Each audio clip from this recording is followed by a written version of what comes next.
हम छोड़ देते हैं। पूज्य महाराज पूछिए।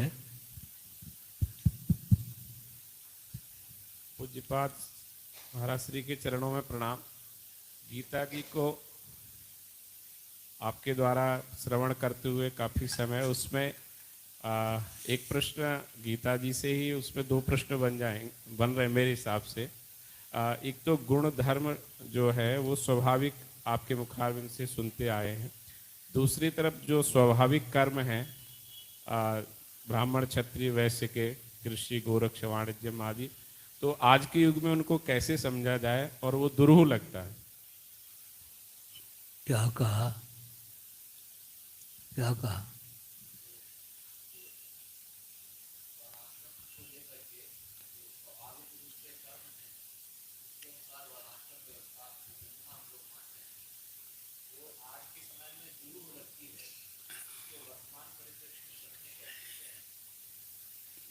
ऐसा है कि कूटनीति का प्रयोग किया गया क्रिश्चियनों के द्वारा, अंग्रेजों के द्वारा। वर्णाश्रम निष्ठ रहेंगे तो बलिष्ठ रहेंगे हिंदू, इसलिए जिसके कारण ये बलिष्ठ हैं उसी के प्रति अनास्था उत्पन्न कर दो। अब पोल पट्टी हम क्रिश्चियन तंत्र, मुस्लिम तंत्र, कम्युनिस्ट तंत्र की खोल दें। शिक्षा, रक्षा, अर्थ और सेवा के प्रकोप सदा संतुलित रहें। मातृशक्ति का शील सुरक्षित रहे। बिना परिवार नियोजन गर्भपात के जनसंख्या संतुलित रहे। हर व्यक्ति की जीविका जन्म से सुरक्षित, हर व्यक्ति का जीवन दुर्व्यसन मुक्त रहे। अभ्युदय और निश्रेयस का मार्ग प्रशस्त रहे। इसकी कोई और विधा हो वर्णाश्रम के अधिक तो सीधा प्रेम नाम पंजाबी में बोला तो नान्या पंथा विद्यते नायम। अंग्रेजों की कूटनीति है जिसके कारण हिंदू बलिष्ठ थे, उसी के प्रति अनास्था उत्पन्न कर दो। वो तो महत्व को जानकर उन्होंने कूटनीति का प्रयोग किया, हम उसके शिकार हो गए। फिर से बोलें, शिक्षा, रक्षा, अर्थ और सेवा के प्रकोप सदा संतुलित रहें। बिना परिवार नियोजन और गर्भपात के जनसंख्या संतुलित रहे। मातृशक्ति का शील सुरक्षित रहे। हर व्यक्ति की जीविका जन्म से सुरक्षित, हर व्यक्ति का जीवन दुर्व्यसन मुक्त रहे। इसकी और कोई व्यवस्था है क्या, विधा है क्या? लौकिक उत्कर्ष हो, पारलौकिक उत्कर्ष हो, परमात्म तत्व की अभिव्यक्ति का मार्ग भी प्रशस्त हो। नान्या पंथा विद्यते अनायम। अच्छा, अब वैकल्पिक शिक्षा, रक्षा, अर्थ और सेवा के प्रकल्प को चलाने के लिए अगर सनातन विधा से वर्णाश्रम को नहीं मानते हैं तो वैकल्पिक ब्राह्मण क्षत्रिय वैश्य शूद्र तो बनाना ही पड़ेगा ना।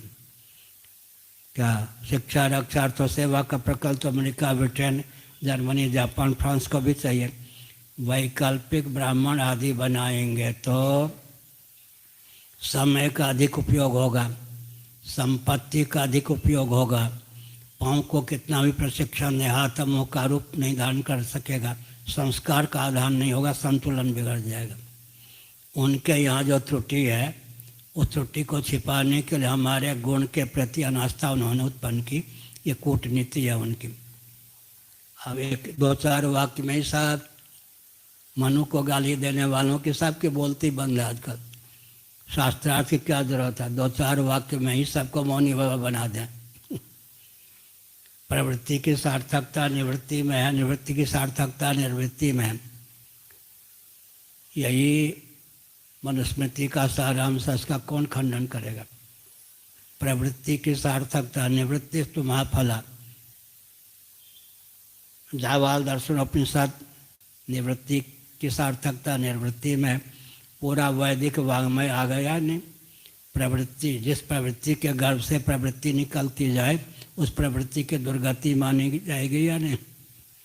जिस गंतव्य का गमन का पर्यवसान गंतव्य तक ना हो, वो गति क्या है?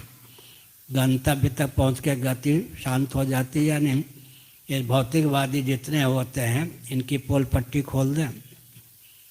ये भौतिकवादी कहने योग्य भी नहीं। पंचभूतों का ज्ञान है क्या? आकाश को तो मानते भी नहीं आजकल। भूत चतुष्टय को मानते हैं, पृथ्वी, जल, तेज, वायु। उसका भी, भूतों का भी ज्ञान इनको नहीं है। फिर भूत लगा हुआ है इनको। भौतिकवादियों को, किसी भी भौतिकवादी को पंचभूतों का ज्ञान है क्या? पृथ्वी का ज्ञान है, जल का ज्ञान है, तेज का ज्ञान है, वायु का ज्ञान है। तो भौतिकवादी कहे जाते हैं निकम्मे हैं, भौतिकवादी भी कहाँ हैं।